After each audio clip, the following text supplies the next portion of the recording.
हरे कृष्णा प्रभु जी, हरे कृष्णा माता जी, आप सबके चरणों में दंडवत प्रणाम। तो आज हम बात करने वाले हैं अनर्थ निवृत्ति पर। अनर्थ निवृत्ति से पहले हमने दो स्टेजेस को कवर किया है, वो है साधु संग और भजन क्रिया। और हमने साधु संग और भजन क्रिया में दो बातों की बहुत ज़्यादा महत्व बताई है, वो है एक प्रामाणिक संप्रदाय से जुड़ना और एक प्रामाणिक संप्रदाय से मंत्र लेना। अगर आप कोई गलत संप्रदाय से जुड़ते हैं, वहाँ के कोई गलत साधु से मंत्र लेते हैं, तो आप भक्ति के स्टेजेस में काउंट नहीं होते हैं। अगर आप प्रामाणिक संप्रदाय से जुड़ते हैं, वहाँ से अगर आप मंत्र लेते हैं और उसको जपते हैं, तो ही आप भक्ति के स्टेजेस में हैं। तो इस तरीके से हमने एक्सप्लेन किया है दोनों बातों को, और उन्हीं बातों को रख करके हम आने वाले हैं अनर्थ निवृत्ति पर। अनर्थ निवृत्ति का एग्जैक्ट मीनिंग क्या है? शब्दार्थिक मीनिंग है हमारे अंदर के जो अनर्थ हैं, अनवांटेड डिजायर्स हैं, है ना, आसक्तियां हैं, उन सब का निवृत्ति यानी हमारे जीवन से निकल जाना। तो क्योंकि हम भजन कर रहे हैं, क्योंकि हम साधु संग कर रहे हैं, लेकिन हमारे अंदर पाप करने की प्रवृत्ति और काम, क्रोध, लोभ, मोह, मद, मात्सर्य जैसे बहुत सारे विकार हैं। इन सब विकारों को भी मारना जरूरी है, क्योंकि इन विकारों को लेकर के हम भक्ति में आगे नहीं बढ़ सकते। तो भगवान क्या करते हैं, अनर्थ निवृत्ति, ये जो भक्ति का फोर्थ स्टेज है, इसमें हमारे सारे विकारों को जला के भस्म कर देते हैं। तो अनर्थ निवृत्ति में हमको चार टाइप के जो हमारे अंदर के विकार है वो भस्म हो करके निकल जाते हैं। तो चार टाइप के विकार कौन कौन से हैं?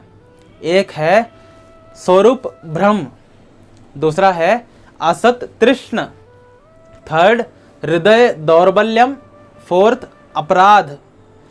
स्वरूप भ्रम का मतलब क्या है, शब्दार्थिक मीनिंग लेकर के चलेंगे, उसके बाद हम इसको डीपली एक्सप्लेन करेंगे। स्वरूप भ्रम, जैसे इसके शब्द में ही इसका मीनिंग है, स्वरूप यानी खुद का, भ्रम भ्रम हो जाना, खुद के बारे में भ्रम हो जाना कि एग्जैक्टली मैं कौन हूँ ये पता ना होना। जैसे मैं खुद को ऋषिकेश बासुतकर मानता हूँ, तो ये भ्रम में हूँ।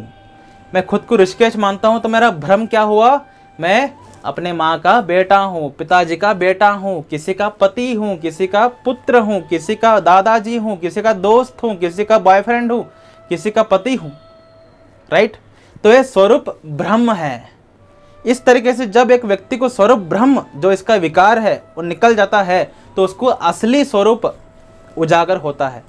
तो स्वरूप ब्रह्म में हमें अपना असली नॉलेज पता चलता है कि मैं एग्जैक्टली कौन हूँ। दूसरा है असत तृष्ण। असत यानी जो गलत है, तृष्ण यानी उसके लिए भयंकर इच्छा।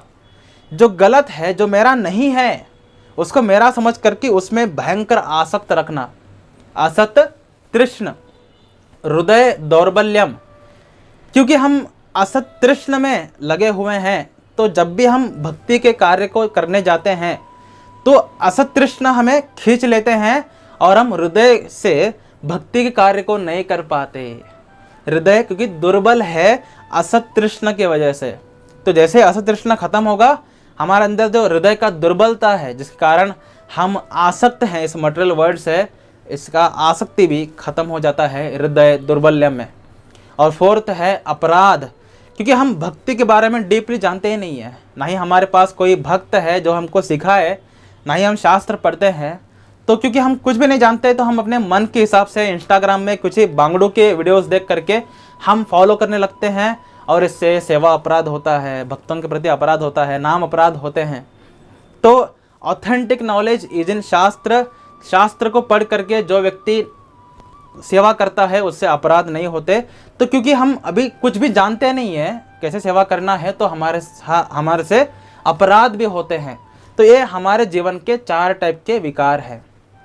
चलिए इन चार टाइप के विकारों को डीपली जानते हैं।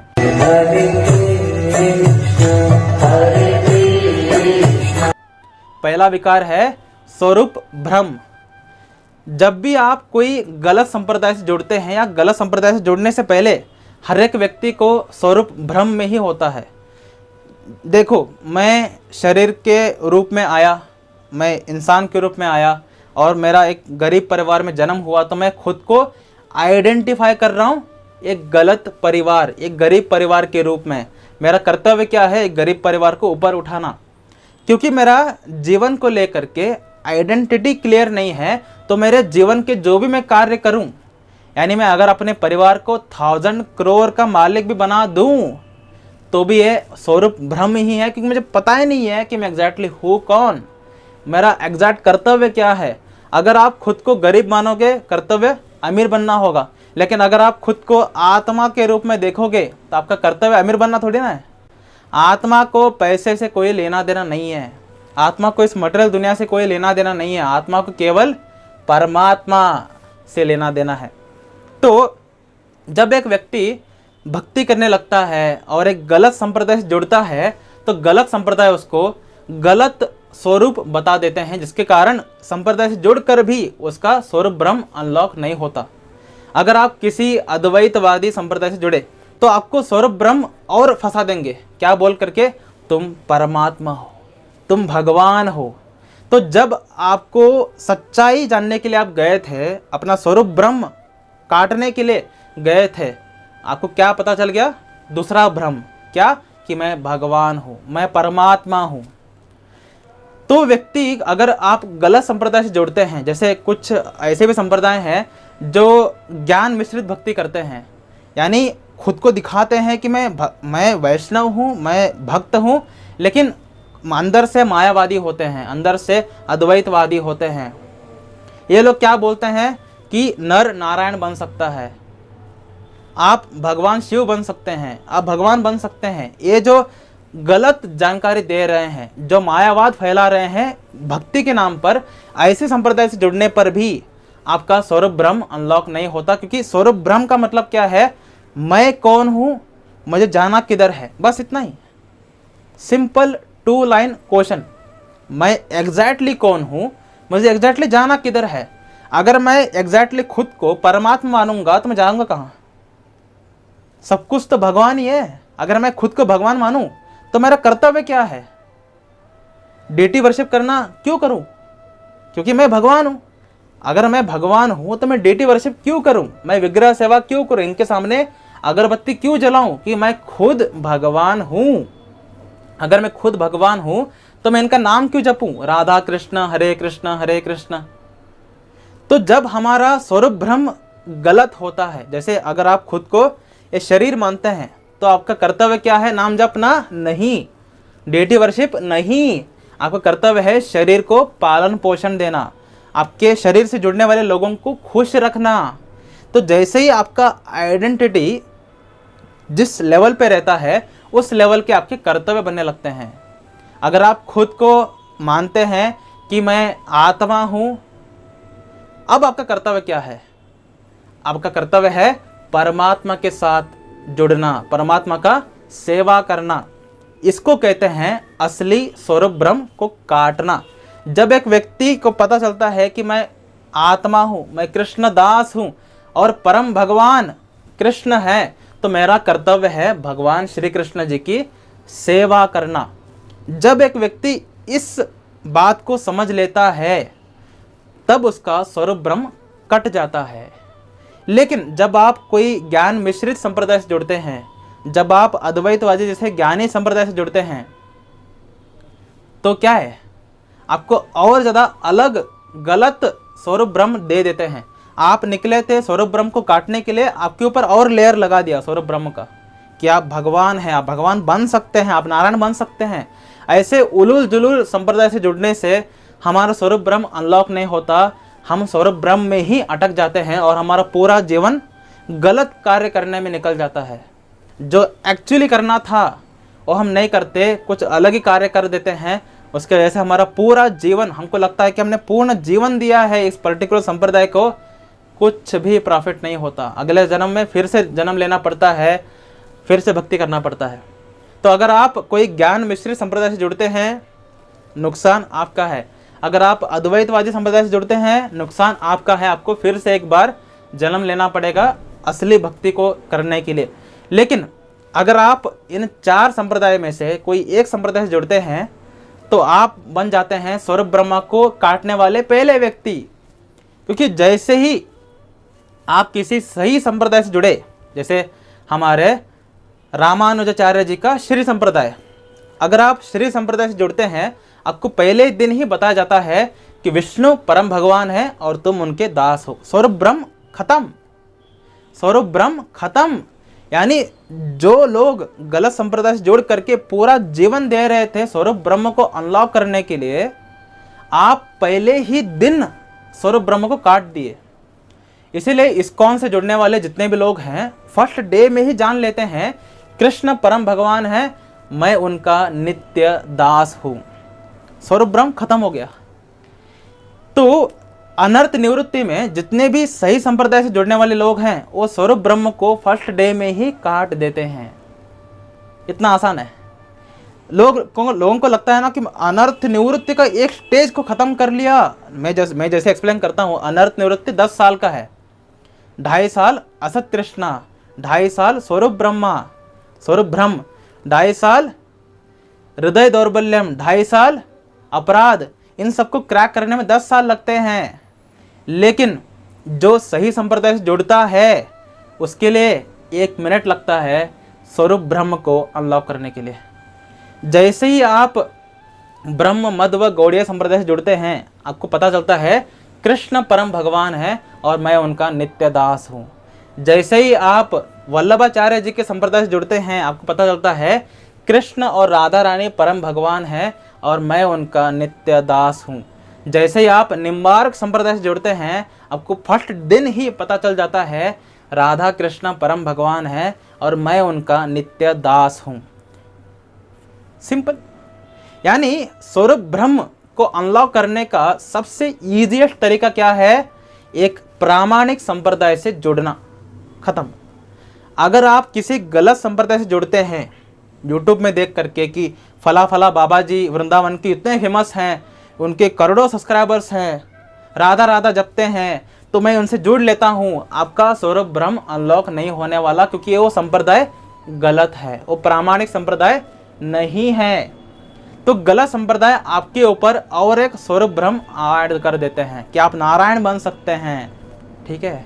उसके साथ साथ कोई अगर आचार्य प्रशांत जी के वीडियोस को देख करके यार क्या ज़बरदस्त तरीके से फोड़ते हैं यार, रोस्ट मारते हैं यार, खतरनाक, मैं उनसे जुड़ लेता हूँ, ऐसे जुड़ लिया, अब क्या बताया जाएगा? आप खुद परमात्मा हैं, अगला स्वरूप ब्रह्म ऐड कर दिया। तो जैसे ही आप गलत संप्रदाय से या गलत व्यक्ति से जुड़ते हैं भक्ति में, आप स्वरूप ब्रह्म को अनलॉक नहीं कर सकते। Not possible. पूरा जीवन वेस्ट हो जाएगा। जितने भी लोग उन बाबा जी से जुड़े हुए हैं, आपको अगला जन्म लेना ही पड़ेगा, क्योंकि आपका स्वरूप ब्रह्म अनलॉक नहीं हुआ। आप समझ ही नहीं पाए कि मैं क्या हूँ, मेरा कर्तव्य क्या है। आप जो भी करें वो गलत हरकत ही था। इसीलिए हमें सही संप्रदाय से जुड़ना बहुत ज़्यादा ज़रूरी है।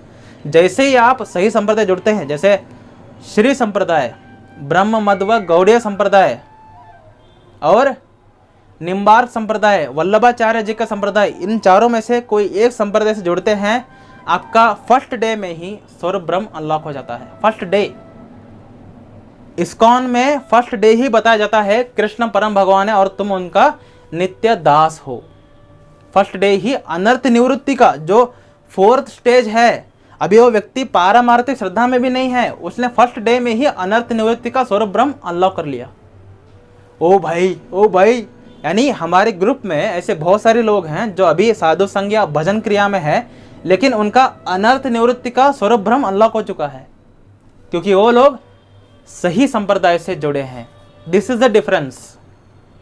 इसीलिए जब भी वो पूछते हैं मुझे कि मैं कौन से स्टेज में हूँ, उनको बोलता हूँ आप भजन क्रिया में हैं, क्योंकि अनर्थ निवृत्ति का स्वरूप ब्रह्म को हमने कब का ही अनलॉक कर लिया है। तो हम अनर्थ निवृत्ति में नहीं हैं, हम अभी भी साधु संघ में हैं, हम अभी भी भजन क्रिया में हैं, लेकिन हमने फर्स्ट डे ही अनर्थ निवृत्ति का स्वरूप ब्रह्म खत्म कर लिया, अनलॉक हो गया। तो जैसे ही आप सही संप्रदाय से जुड़ते हैं, आपका अनर्थ निवृत्ति का स्वरूप ब्रह्म अनलॉक हो जाता है। अब आप लोग कहेंगे कि देखो मुझे वो फला फला बाबा जी बहुत पसंद है, मुझे आचार्य प्रशांत बहुत पसंद है और उनको पूरा जीवन देना चाहता हूँ, मुझे वो बहुत पसंद है, नुकसान किसका है? मुझे वो व्यक्ति पसंद है, इसके लिए उस व्यक्ति से जुड़ना ज़्यादा ज़रूरी है, या मेरा प्रोग्रेस, मैं वैकुंठ जाऊं, ये ज़्यादा ज़रूरी है, या उस व्यक्ति की खुशी। अगर आप मूर्ख हैं तो व्यक्ति की खुशी बोलेंगे, अगर आप एक नंबर की दृढ़ पंडित हैं उस व्यक्ति की खुशी बोलेंगे, अगर आप यहाँ से बिल्कुल भी जीरो हैं तो उस व्यक्ति की खुशी बोलेंगे। देखिए, अगर आपकी भक्ति में कोई भक्त आता है उसको निकाल दो, अगर आपकी भक्ति में कोई प्रामाणिक संप्रदाय भी अड़चन कर रहा है, प्रामाणिक संप्रदाय को छोड़ दो, अपने भक्ति को बचाओ। खुद का भक्ति सबसे ज़्यादा ज़रूरी है। अगर आप किसी प्रामाणिक संप्रदाय से जुड़े हुए हैं, वहाँ पर पॉलिटिक्स चल रही है, वहाँ पर जो गुरु महाराज हैं थोड़ा दिमाग का ढक्कन है, और वो व्यक्ति आपको गलत संप्रदाय, गलत नॉलेज या आपको ज़बरदस्ती कर रहा है, ऐसे लोगों को छोड़ दो, ऐसे संप्रदाय को छोड़ दो, लेकिन अपने भक्ति को बचाओ। सबसे इम्पोर्टेंट है खुद को बचाना। तो अगर आप गलत संप्रदाय से जुड़ते हैं क्योंकि वो व्यक्ति आपको पसंद है, आपका नुकसान हो रहा है, बुद्धि लगाओ, थोड़ा दिमाग का इस्तेमाल करो, खुद का नुकसान मत करो, फिर से जन्म मत लो इस दुनिया में। बहुत कचरा दुनिया है ये, बहुत कीड़े मकोड़े रहते हैं यहाँ पे, गू दुनिया है ये, यहाँ पर फिर से जन्म लेने की ज़रूरत मत करना, ठीक है। बहुत डेंजरस बात है, क्योंकि अब आप भक्ति कर रहे हैं, अगले बार क्या सिचुएशन होगा कुछ पता नहीं है।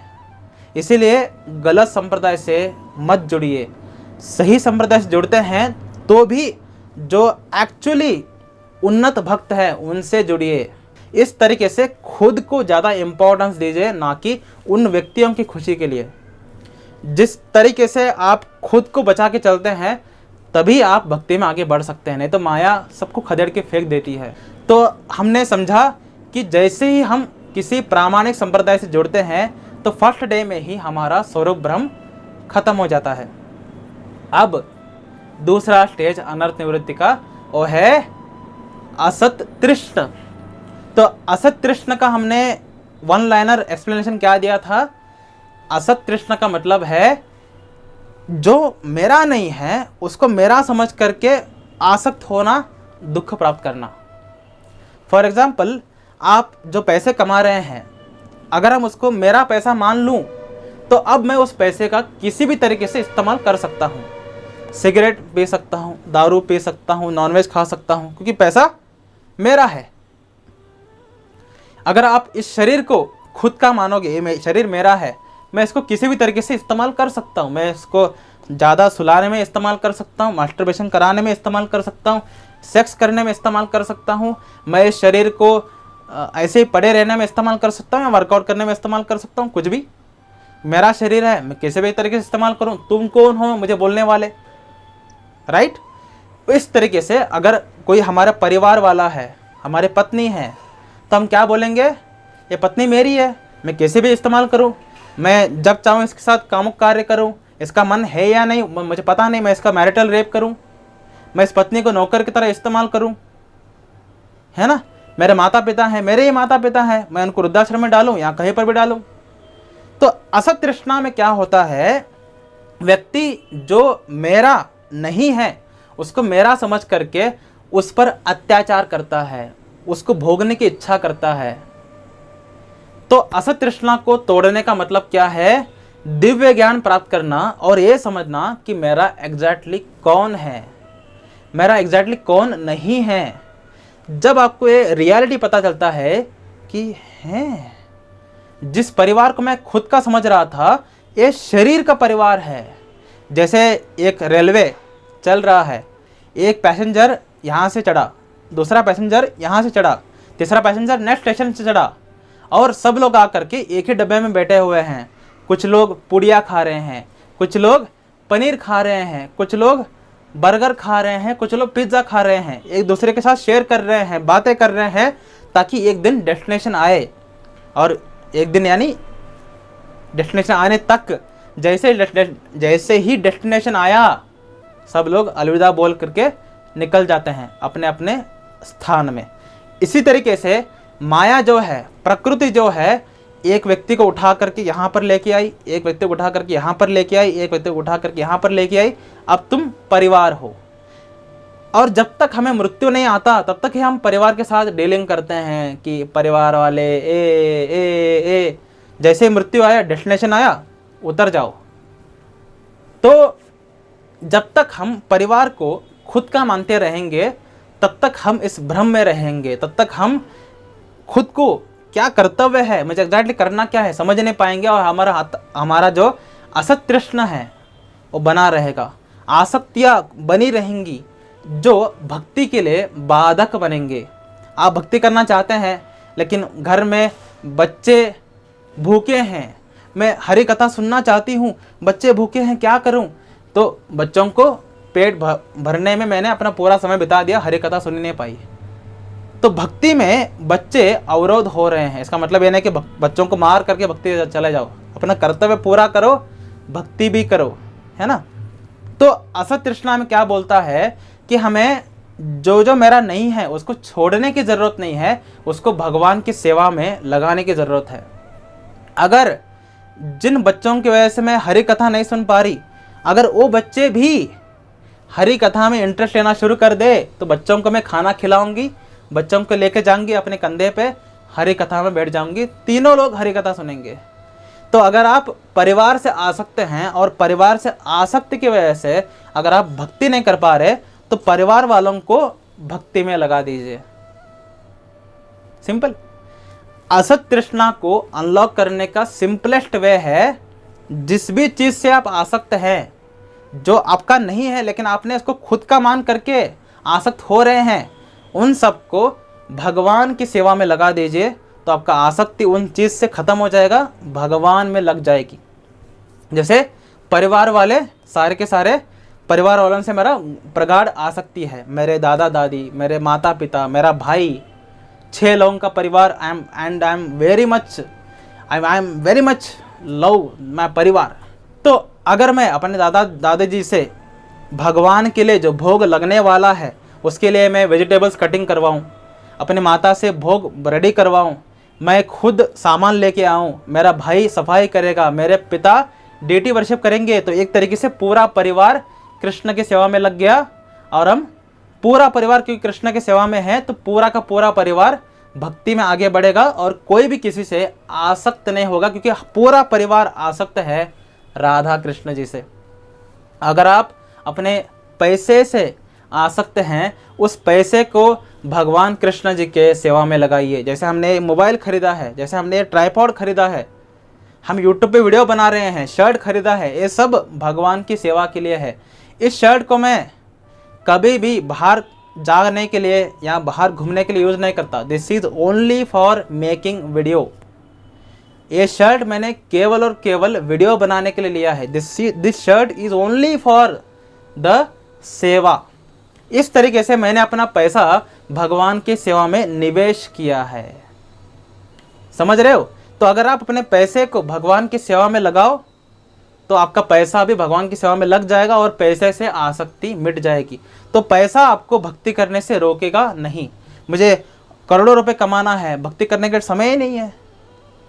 करोड़ों रुपए में से 10% लोग पैसा भक्ति में लगा दो, तो काम करते करते ही अपने पैसे को भक्ति में लगा दिया और खुद को भी। सही है? इस तरीके से आप जिस भी स्थिति में आसक्त हैं, मैक्सिमम लोग इस शरीर से आसक्त होते हैं। ये शरीर मेरा है, I can control this body as per my wish. मैं जिस भी चाहूँ जैसे वैसे मैं शरीर को कंट्रोल करूँगा। लेकिन जिस दिन आपने जाना कि शरीर फुकट में नहीं मिलता, मैंने इस शरीर को प्राप्त करने के लिए 84 लाख योनियों में भटका हुआ है, नरक में तला हूँ, स्वर्ग में भोग किया है, इतना कुछ करने के बाद, कितने ही बापड़ बेलने के बाद जा करके आत्म साक्षात्कार करने के लिए मुझे शरीर मिला है। अब मैं शरीर को ऐसे ही सोने में नहीं बिता सकता, मैं इस शरीर को भोग वासना में बिता नहीं सकता। अब मैं शरीर को मास्टरबेशन करने में यूज़ नहीं करूँगा, अब मैं शरीर को यूज़ करूँगा राधा कृष्ण जी की सेवा करने में। जीभ का यूज़ करूँगा नाम जप करने में, हाथ का यूज़ करूँगा सेवा करने में, आँखों का इस्तेमाल करूँगा शास्त्र पढ़ने में, भगवान को देखने में, कानों का इस्तेमाल करूँगा श्रवण करने में, नाक का इस्तेमाल करूँगा जो ताज़ा फूल ढूंढने में कि कौन सा फूल ताज़ा है है ना, भगवान को चढ़ाया हुआ अगरबत्ती, भगवान को चढ़ाया हुआ फूल को सूंघने में। इस तरीके से जो भक्त है अपने शरीर के हर एक इंद्रियों को भगवान की सेवा में लगाता है और इस शरीर से आसक्ति खत्म करता जाता है। क्योंकि शरीर से अगर आसक्ति हो कि यार 8 घंटे का नींद तो चाहिए ही चाहिए यार, अरे 16 माला करने को तो बहुत पीठ दुखता है, नाम जप करने के वक्त नींद आती है, शरीर से आसक्ति है। इसीलिए जिस दिन शरीर से आसक्ति खत्म हो गई, हर एक भक्ति कार्य करने में यही शरीर और ज़्यादा एंथुजियास्ट होगा। भक्ति कार्य करने में यही शरीर आपको बहुत ज़्यादा मोटिवेट करेगा। तो शरीर से आसक्ति को मिटाने का तरीका क्या है? शरीर को भगवान की सेवा में लगा देना। इस तरीके से हम बहुत सी चीज़ों में आसक्त हैं। आप जिस भी चीज़ में आसक्त हैं उस चीज़ को आप भगवान की सेवा में लगा सकते हैं। जैसे मैंने अपना वाणी को 3 प्रकार से भगवान की सेवा में लगाया है। एक, शास्त्र को पढ़ने में, दूसरा नाम जप करने में, तीसरा ये वीडियो में बात करने में। 3 तरीके से मैंने अपने जीव को भगवान की सेवा में लगाया है। तो इस तरीके से आप अपने इंद्रियों को भगवान की सेवा में लगा करके अपने इंद्रियों को जीत सकते हैं। और 4th, प्रसादम को खाने में। 4 तरीके से मैंने अपने जीव को भगवान की सेवा में लगाया। देखो, यानी आप तो जीव का केवल 2 इस्तेमाल कर रहे थे, एक गाली देने में, दूसरा खाना खाने में। एक भक्त जीव का ज़्यादा इस्तेमाल करता है। तो जब एक व्यक्ति भक्ति में आता है और वस्तुओं को भगवान की सेवा में लगाना शुरू करता है तो एक्चुअली भोग करता है। हमारे ग्रुप में एक बार एक पोस्ट आया था श्रील प्रभुपाद जी का। वहाँ पर श्रील प्रभुपाद जी बोल रहे थे आत्मा का स्वभाव भोग करना है। बहुत सारे लोग कंफ्यूज हो गए कि श्रील प्रभुपाद हैं, आत्मा का स्वभाव होता है सेवा करना, तो यहाँ पर भोग का मतलब क्या है? यहाँ पर भोग का मतलब है जब आप आत्मा जिस शरीर में है उस शरीर के हर एक पार्ट को, हर एक इंद्रिय को भगवान की सेवा में लगाते हैं तो मटेरियल व्यक्ति जितना मतलब समझता है कि मैं भोग कर रहा हूं उससे ज़्यादा आप भोग करते हैं। तो कृष्ण की सेवा करना ही हमारा भोग है। मटेरियल व्यक्ति उतना एंजॉय नहीं कर सकता उतना भक्त एंजॉय करता है। मटेरियल व्यक्ति अपने इंद्रियों को उतना नहीं लगा सकता भोग करने में उतना एक भक्त लगाता है। मटेरियल व्यक्ति 8 घंटे जॉब करके आके सो जाता है, अरे यार ख़त्म हो गया, शक्ति खलास हो गई। लेकिन भक्त 8 घंटे जॉब करके उसके बाद वीडियो बनाता है जैसे ये, उसके बाद लोगों से मिलता है, उनके प्रश्न सॉल्व करता है। इतना एनर्जी कैसे है? ये मटेरियल लोगों को भी नहीं है, कमज़ोर हिजड़े लोग हैं, लेकिन भक्त में इतना पावर कैसे है? क्योंकि वो शरीर को भगवान की सेवा में लगाता है। इस तरीके से जब आप पैसा, परिवार, शरीर, इंद्रिय सबको भगवान की सेवा में लगाना शुरू करते हैं आपका असत तृष्ण खत्म होने लगता है। असत तृष्ण को खत्म करने का सबसे आसान तरीका क्या है? जिस भी चीज़ से आप आसक्त हैं उसको भगवान के सेवा में लगा दीजिए। कुछ लोग अपने सुंदरता से आसक्त होते हैं, अरे देख भाई कितना ब्यूटीफुल चेहरा है, 5 साल ब्रह्मचर्य पालन किया है, हालांकि अभी पसीना भी बहुत छूट रहा है गर्मी की वजह से, लेकिन देखा कितना सुंदर चेहरा है। इस तरीके से अगर कोई व्यक्ति आसक्त हो रहा है अपने चेहरे से तो चेहरा दिखा करके प्रचार करिए।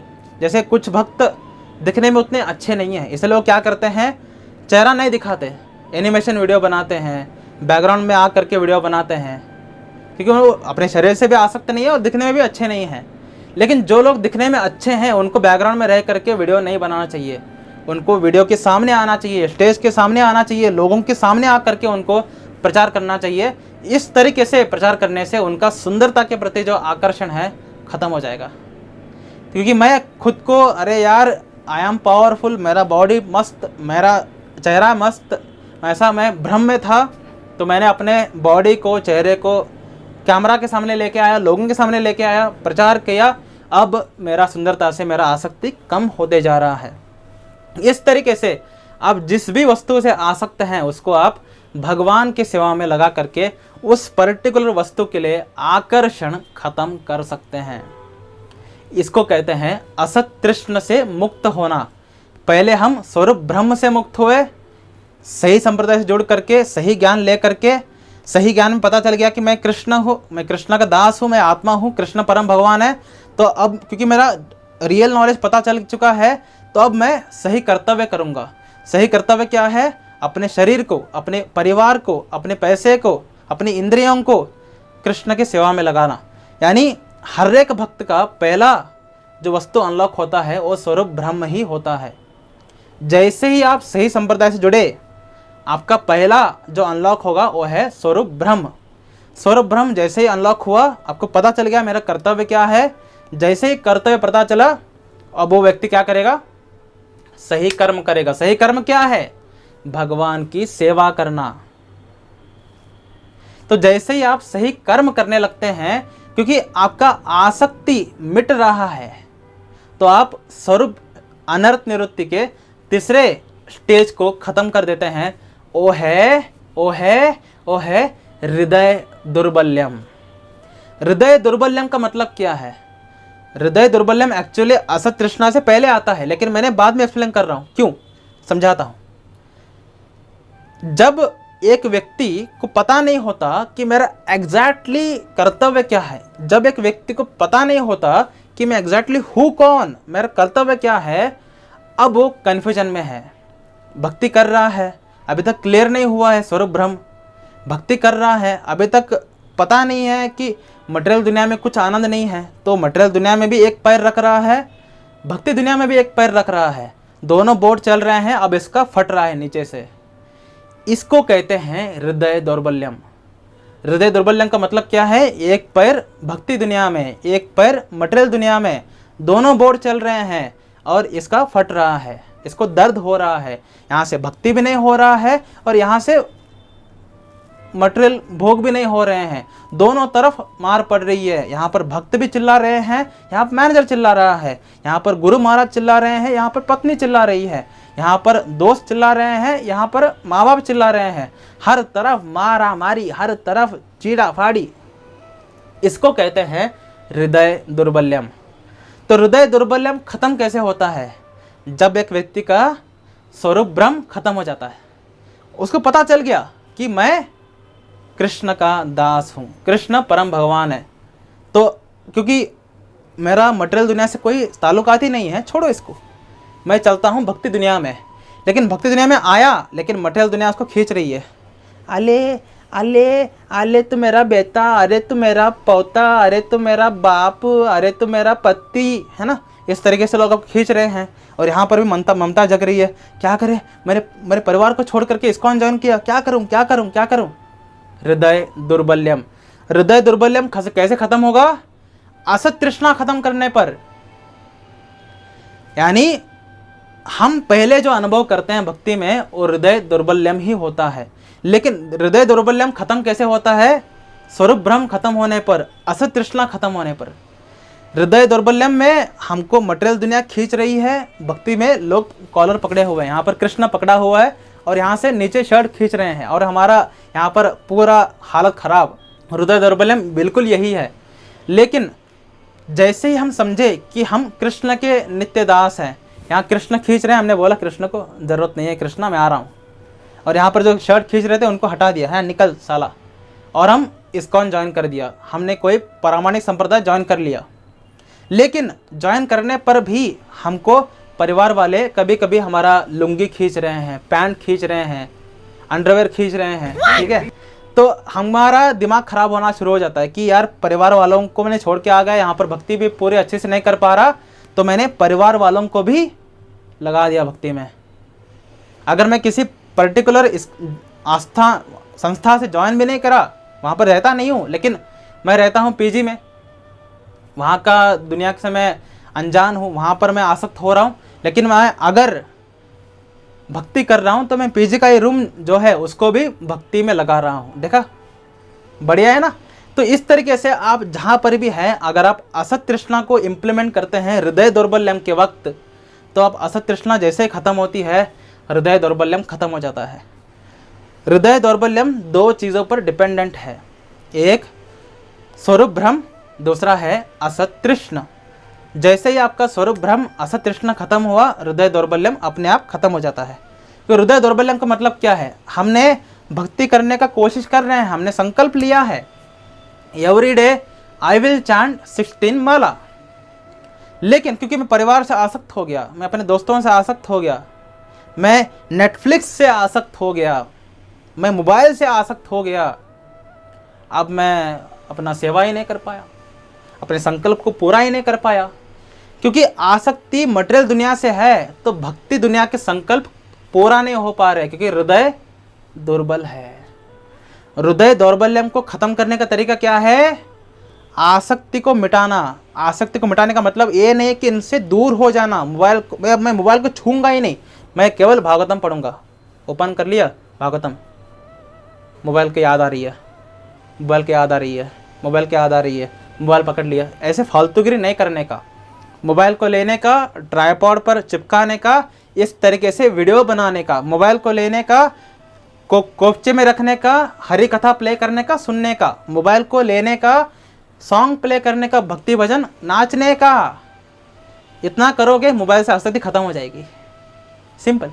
मोबाइल को लेने का, पीडीएफ डाउनलोड करने का, पढ़ने का, ये 4 कार्य करने से मोबाइल से आसक्ति खत्म।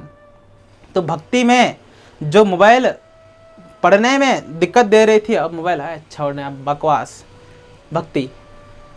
तो इस तरीके से अगर आप असत तृष्णा को खत्म कर लिए और स्वरूप ब्रह्म को खत्म कर लिए, हृदय दौर्बल्यम फुकट में खत्म हो जाता है। उसके बाद जब आप भक्ति में कोई संकल्प लेते हैं कि मटेरियल दुनिया से कोई आसक्ति नहीं है, खुद का आइडेंटिटी भी क्लियर है, आराम से संकल्प पूरा हो जाता है। इसको कहते हैं स्वरूप ब्रह्म।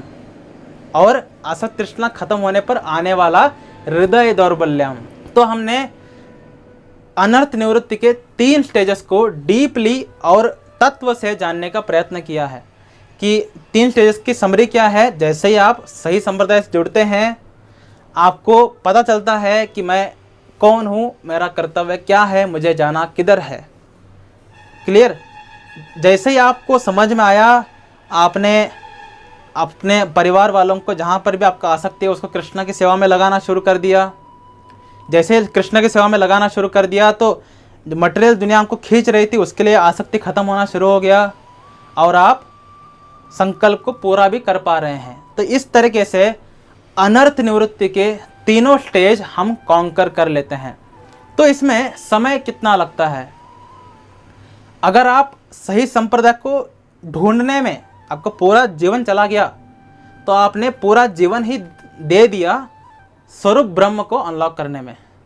आपके सामने सही संप्रदाय हैं लेकिन आप सही संप्रदाय से जुड़ते नहीं हैं, तो आपने पूरा जीवन दे दिया स्वरूप ब्रह्म को अनलॉक करने में। यानी अनर्थ निवृत्ति को अनलॉक करने में आपको कितना समय लगा? 2 जन्म। 2 जन्म, 10 साल नहीं, 2 जन्म। ठीक है, लेकिन आपने सही संप्रदाय से जुड़े। लेकिन अगर आप अपने परिवार वालों को, पैसे को, शरीर को, इंद्रियों को, मोबाइल को, रूप को भगवान की सेवा में नहीं लगाए तो असत तृष्णा पूरे जीवन तक चलेगा। मतलब आपको फिर से 2 जन्म लगे अनर्थ निवृत्ति को काटने में। डर रहे हो ना? थोड़ा नीचे का पीला हो रहा होगा। बिल्कुल, अनर्थ निवृत्ति कितना भी लंबा खींच सकता है खुद को। कुछ लोग अनंत जन्मों से अनर्थ निवृत्ति में ही हैं, वो आ ही नहीं पा रहे ऊपर की। हर बार जन्म लेते हैं, हर बार गलत लोगों से आकर्षित हो जाते हैं, आसक्त हो जाते हैं, समझ नहीं पाते। इसीलिए अनर्थ निवृत्ति में अगर आप सही संप्रदाय से जुड़ते हैं, शास्त्र पढ़ते हैं, ज्ञान लेते हैं और जहाँ से भी आप आसक्त हैं उसको भगवान की सेवा में लगा देते हैं, अनर्थ निवृत्ति खत्म होने में 10 साल लगते हैं। तो हमने जाना कि 10 साल लगते हैं अनर्थ निवृत्ति को क्रॉस करने में। लेकिन 10 साल भी इस तरीके से नहीं है। कुछ लोग प्रामाणिक संप्रदाय से जुड़ करके एक दिन में ही स्वरूप ब्रह्म अनलॉक कर लिया। अब 10 ईयर्स, 9 ईयर्स, 90, ठीक है 99% अभी बचा हुआ है।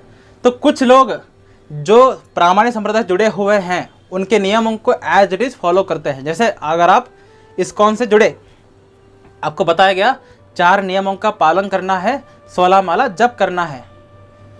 आपसे 4 नियम भी फॉलो नहीं हो रहे और 16 माला भी जपा नहीं हो रहा क्योंकि आप पैसे से, मोबाइल से आसक्त हैं।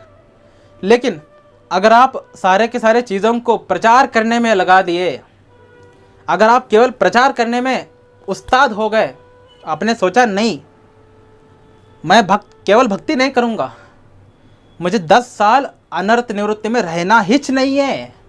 10 साल बहुत बड़ा टाइम होता है, इतना साल में देना ही नहीं अनर्थ निवृत्ति पर, मुझे 4-5 साल में अनर्थ निवृत्ति को ख़त्म करना है। तरीका है, वही तरीका है प्रचार करना। आप जिस भी चीज़ से आसक्त हैं उसको प्रचार में लगा दीजिए, अनर्थ निवृत्ति 3-4 साल में ख़त्म हो जाएगा। मैक्सिमम 5 साल 6 साल में ख़त्म ही हो जाएगा अनर्थ निवृत्ति, इतना आसान। अगर आप प्रचार कर रहे हैं, अनर्थ निवृत्ति को क्रैक करना अत्यंत आसान है।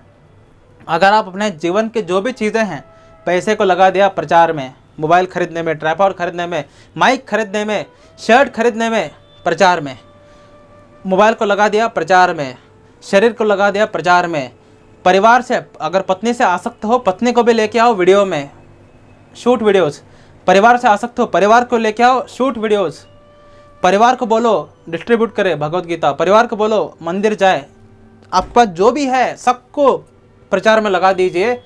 10 साल का टाइम श्रिंक होते होते होते होते 4-5 साल में ख़त्म हो जाएगा।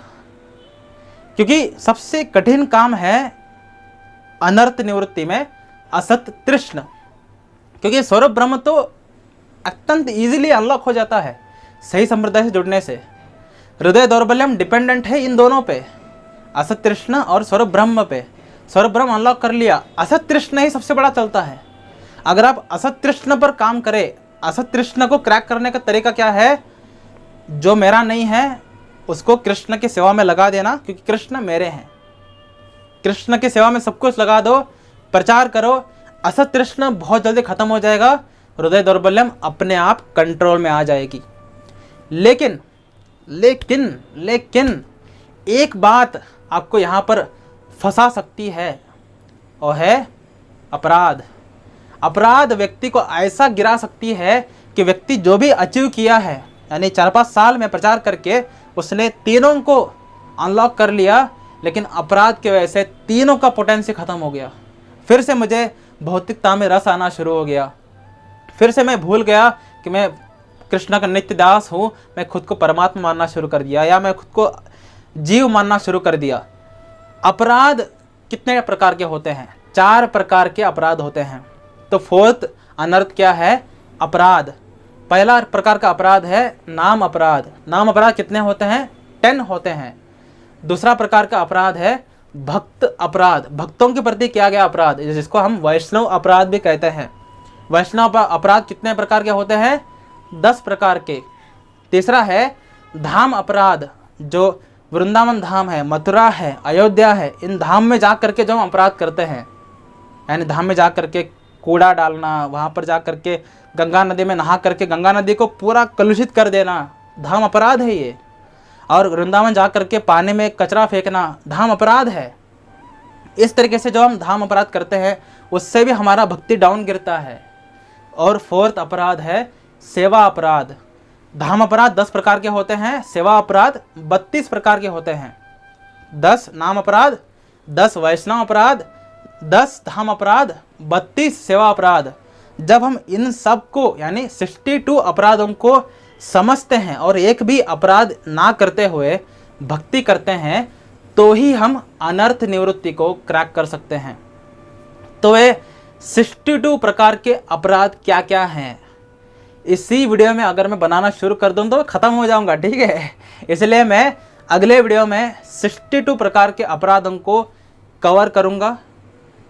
शायद मैं 4 वीडियो बनाऊंगा, ठीक है, हर एक अपराध के ऊपर एक वीडियो।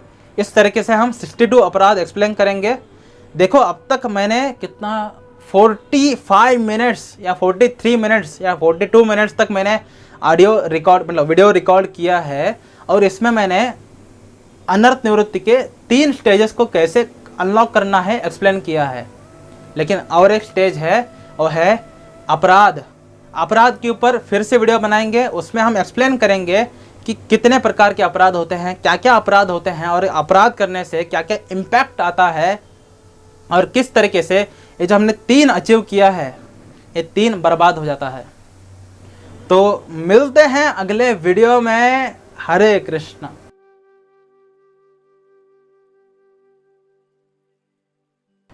ज़्यादा नहीं। 1 मिनट पानी पी लेते हैं।